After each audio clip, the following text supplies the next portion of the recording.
എല്ലാവർക്കും നമസ്കാരം. പുതിയൊരു വീഡിയോയിലേക്ക് സ്വാഗതം.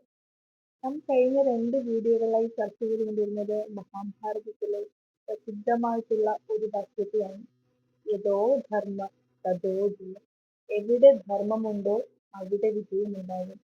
ഈ വാക്യം ഗാന്ധാരി മാതാവ് മാത്രമല്ല, മറ്റ് പല വിശിഷ്ട വ്യക്തിത്വങ്ങൾ കൂടി വിസ്തരിച്ചതായിട്ടുണ്ട്. അവരെയാണ് നാം പരിചയപ്പെട്ടുകൊണ്ടിരിക്കുന്നത്. അവരെ പറ്റിയിട്ടാണ് നാം ചർച്ച ചെയ്തുകൊണ്ടിരിക്കുന്നത്. ഇന്ന് ഈ മഹാവാക്യം ഉച്ചരിച്ച 2 വ്യക്തിത്വങ്ങളെ പറ്റിയിട്ടാണ് പറയുന്നത്.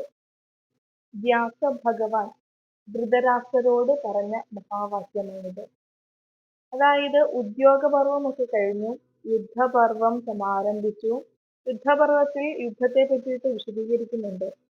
അപ്പൊ ഇരു കൂട്ടരും, ഇരു സേനകളും യുദ്ധം ചെയ്യാൻ വേണ്ടിയിട്ട് അണിനിരന്നിരിക്കുകയാണ്.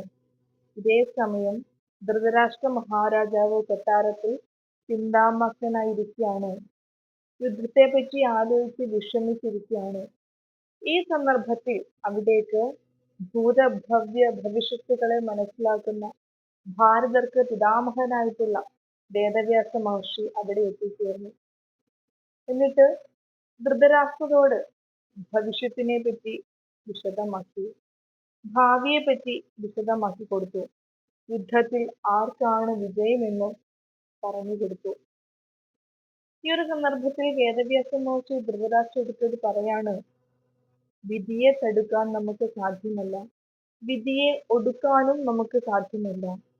യഥോ ധർമ്മ തഥോ ജയ.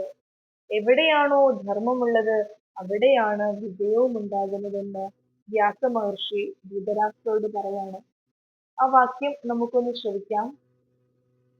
ദിഷ്ടമേതന്നരവ്യാഘ നാഭിശോചിതുമർഹസി ന ചൈവ ശക്യം സംയന്തും യഥോ ധർമ്മ തഥോ ജയ. ഭീഷ്മപർവത്തിലാണ് ഈ വാക്യം ഉച്ചരിച്ചിരിക്കുന്നത്. നന്ദി.